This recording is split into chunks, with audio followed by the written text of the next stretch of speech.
कहते हैं कुछ रिश्ते भगवान खुद लिखता है, पर उनके अंत इंसान तय करता है। मेरी कहानी भी कुछ ऐसी ही थी। मैं हर्षित अरोड़ा, एक साधारण सा लड़का, न बहुत हैंडसम, न बहुत आत्मविश्वासी। कॉलेज में सब मुझे सिंपल बॉय कहते थे, लेकिन मेरी जिंदगी का सबसे खूबसूरत हिस्सा थी अक्षरा अरोड़ा। अक्षरा मेरी सबसे अच्छी दोस्त थी। हमारी दोस्ती पहले दिन से ही कुछ अलग थी। वो मुझसे हर बात शेयर करती, अपने क्रशेस से लेकर अपनी माँ की डांट तक। और मैं बस उसकी बातों में खोया रहता। उसके हंसने का तरीका, बालों को कान के पीछे करने का अंदाज, सब मेरी यादों में बस गया था। कभी कभी सोचता था, क्या वो भी मुझे वैसे ही देखती है जैसे मैं उसे देखता हूं? फिर खुद को समझा लेता, नहीं यार, वो तो तेरी दोस्त है और तू बस एक दोस्त। हम कॉलेज के बाद अक्सर समोसे और चाय के लिए कैंटीन में बैठते थे। एक बार उसने मुझसे कहा था, हर्षित, अगर कभी मैं किसी गलत इंसान से प्यार कर बैठूं ना, तो तू रोकना, तू मेरा सबसे सच्चा दोस्त है। मैं मुस्कुराया, पर भीतर कुछ टूट गया। मैं रोक तो सकता था, पर क्या उसे खुद से रोक पाता? 3 साल ऐसे ही बीत गए और एक दिन उसने बताया, हर्षित, मुझे कोई पसंद आया है। उसकी आंखों में वो चमक थी जो मैं सिर्फ उसके लिए महसूस करता था। मैं चाहता था कि वो नाम ना ले, पर उसने लिया। आर्यन। आर्यन, स्मार्ट, कॉन्फिडेंट, वो सब कुछ जो मैं नहीं था। मैंने मुस्कुराकर कहा, लकी गाय है। वो बोली, तू जेलस तो नहीं ना?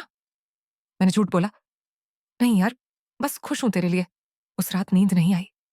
मैंने अपने फीलिंग्स 1000 बार दबाई, पर वो हर बार वापस लौट आई। मैंने चाहा कि काश मैं भी थोड़ा बेहतर दिखता, थोड़ा बोल्ड होता, शायद कहानी अलग होती। कुछ महीने बाद वो अपने नए रिश्ते में खो गई थी। अब हमारी बातें कम हो गईं, मुलाकातें भी।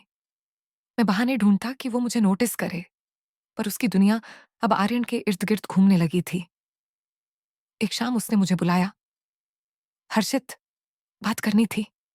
मैं एक्साइटेड था। शायद वो रियलाइज कर चुकी हो कि मैं ही उसका सच्चा साथी हूं। पर उसने कहा, आर्यन ने मुझसे ब्रेकअप कर लिया। उसने कहा कि मैं इमेच्योर हूं। उसकी आंखों से आंसू गिर रहे थे। मैंने बस उसका सिर अपने कंधे पर रख दिया। रो मत, सब ठीक हो जाएगा। उस पल मैंने महसूस किया कि प्यार कभी ओनरशिप नहीं होता, बस केयर होता है। कुछ हफ्तों बाद उसने फिर से हंसना शुरू किया। फिर से वही अक्षरा बन गई और मैं फिर से उसका बेस्ट फ्रेंड। अब मुझे आदत हो गई थी अपनी फीलिंग्स छिपाने की। पर एक दिन उसने मुझसे पूछा, हर्षित, तूने कभी किसी से प्यार किया है? मैं हंसा, हाँ, किया था, पर उसे पता नहीं चला। क्यों नहीं बताया? उसने हैरानी से पूछा। मैंने कहा, कभी कभी जब किसी की खुशी तेरी मुस्कान से ज्यादा प्यारी लगे, तो बताकर क्या मिलेगा? वो कुछ पल चुप रही। शायद समझ गई थी, शायद नहीं। कॉलेज खत्म हुआ और जिंदगी ने अपने रास्ते बदल लिए। अक्षरा अपनी नौकरी के लिए मुंबई चली गई और मैं दिल्ली में रह गया। हमने कांटेक्ट रखने की कोशिश की, पर बातें धीरे धीरे कम होती गईं। कई साल बाद जब उसकी शादी का इनविटेशन आया, तो मैं बहुत देर तक लिफाफा देखता रहा। अंदर कार्ड था, अक्षरा अरोड़ा वेड्स आर्यन कपूर। हाँ, वही आर्यन जिससे वो कभी टूटी थी। शायद कुछ रिश्ते टूटकर भी फिर जुड़ जाते हैं। मैं उसकी शादी में नहीं गया, बस एक चिट्ठी भेजी, अक्षरा, मैंने कभी तुझसे कुछ नहीं मांगा, बस तेरी मुस्कान देखनी चाहिए।